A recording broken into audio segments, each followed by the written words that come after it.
Hi everyone, this is NetMo. In today's video, I'm going to show you how to enable the audio to go from your laptop to your TV.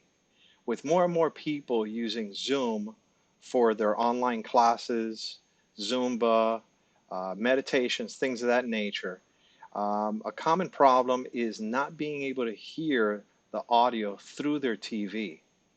Now, everyone's first course of action is to check that the playback devices on their laptop are correct. In this case, I have an LG TV attached, and so I have that selected.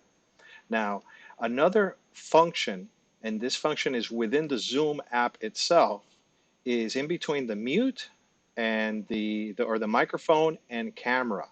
And this right here is what you want to look for. So what you want to look for is select a speaker, LG TV.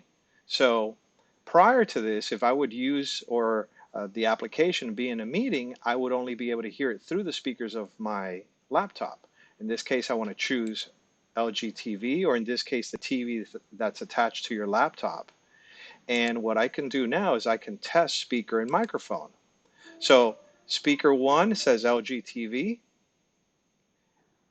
and the application is going to play some sound. I should hear this through the TV itself. I'm going to say yes.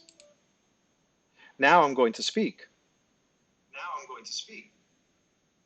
And this audio is being played through the TV, and I'm getting a confirmation that the speaker is the LG TV and the microphone is from my laptop itself. I hope this video has helped you. Please like, share, and subscribe. Thank you.